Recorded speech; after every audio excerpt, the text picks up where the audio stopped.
فرماتے ہیں کہ میں نا مزدور لینے گیا، بغداد کے چوک میں مزدور بیٹھے ہوتے تھے، تو میری ان مزدوروں میں سے نا ایک نوجوان بچے پہ نظر پڑی۔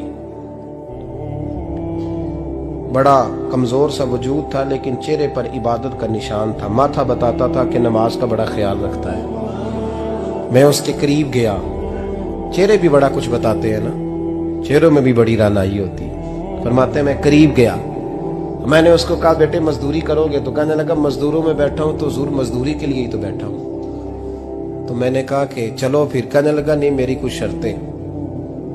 میں نے کہا بتاؤ؟ کہنے لگا پہلی شرط یہ ہے کہ لوگ 4 دینار دیہاڑی لیتے ہیں، میں 3 دینار لوں گا۔ میں نے کہا یار بھائی تو بڑی بہترین ہے، باقی بھی اس طرح کی رکھ لے۔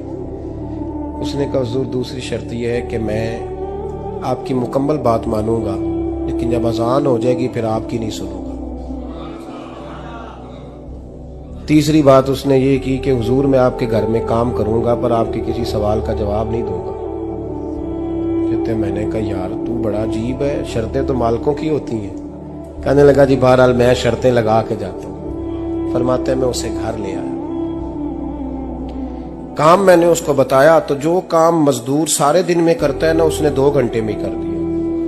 ہمارے مزدور سگریٹ پینے میں بھی تو آدھا گھنٹہ لگاتے ہیں، وہ چائے پینے جائیں تو پونا گھنٹہ وہاں۔ ان کو بھی تو دیانتداری کرنی چاہیے کہ نہیں کرنی چاہیے؟ نے معاہدہ کیا ہے نا جی تو پورا اترنا چاہیے نا۔ کہتے 2 گھنٹے میں۔ اب کام جب بندہ شروع کراتا ہے تو کام اور نکل آتا ہے۔ کہتے کام میں نے اس کو اور بتا دیا، وہ کرنے لگا۔ اس نے مٹی نکال کے رکھی تھی باہر رستے میں، تو اذان ہو گئی زور کی، اس نے وہیں کدال چھوڑی کہی اور چلنے لگا۔ تو میرا بیٹا کہنے لگا اس کو ذرا برابر کر دو۔ کہنے لگا چپ کر جا، تیرے باپ سے بات ہوئی تھی، جب اذان ہوتی ہے تو میں کسی اور کی نہیں سنتا، صرف اللہ رسول کی سنتا ہوں۔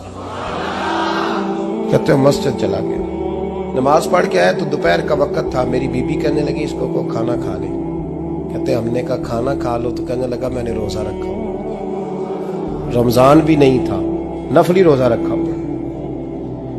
فرماتے ہیں شام ہوئی، میں نے 3 دینار دیے تو میں نے کہا تیرا نام کیا ہے؟ کہنے لگا میں نے آپ سے کہا تھا میں کسی سوال کا جواب نہیں دوں گا۔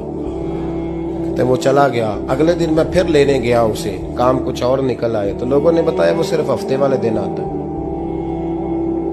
میں نے کہا کیوں؟ کہنے لگے جی وہ کہتا ہے میرا ہفتے کا خرچہ 3 دینار ہے، جب 3 دینار کما لیتا ہوں تو باقی سارا ٹائم اللہ رسول کی ذکر میں گزار دیا کرتا ہوں۔ فرماتے ہیں عجیب۔ اگلے ہفتے میں پھر لینے گیا، میں نے پورا ہفتہ انتظار کیا کہ کام اسی سے کرانا ہے۔ میں جب گیا تو میں نے کہا چلو، کہنے لگا میری شرطیں یاد ہے نا؟ اور میں نے کہا یاد ہے بھائی ساتھ چل۔ فرماتے ہیں کام کرایا، 2-3 ہفتے وہ آتا رہا۔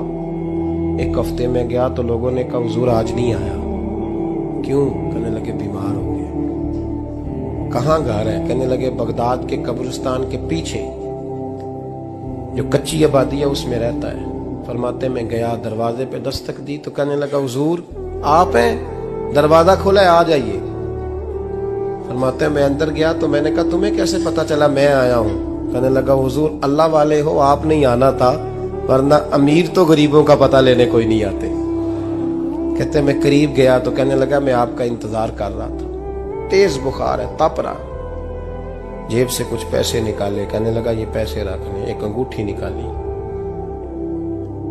کہنے لگا حضور آج رات کو میرا انتقال ہو جائے گا، ان پیسوں کا کفن خرید کے صبح جنازہ پڑھ کے مجھے دفن کر دینا، اور جب دفن کرو تو یہ انگوٹھی لے کے عصر کے بعد ہارون رشید کے پاس جانا، آپ اسے کہنا میں نے ملنا ہے پر وہ آپ کو ٹائم نہیں دے گا، آپ اس کو آواز دیجئے گا کہ تیری ایک امانت ہے میرے پاس، پھر وہ آپ سے ملے گا تو انگوٹھی دے دیں، پھر آپ میری طرف سے فارغ ہیں۔ حضرت فرمانے لگے تیرا نام؟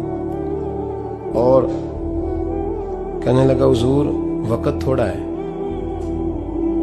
آج رات میں نے جانا ہے، بڑی لمبی معافی مانگنی ہے رب کریم سے، اگر مناسب سمجھے تو مجھے اپنے رب سے تنہائی کر دیں۔ فرماتے ہیں میں آ گیا پر اس کی باتوں نے مجھے ساری رات سونے نہیں دیا۔ فرماتے ہیں صبح بڑی مشکل سے سورج نکلا، میں گیا دروازے پہ ہاتھ رکھا تو دروازہ کھلا ہوا تھا، اندر داخل ہوا تو خوشبوئیں میرا استقبال کر رہی تھی، جب چہرے سے کپڑا ہٹایا تو اس کا تو انتقال ہو چکا،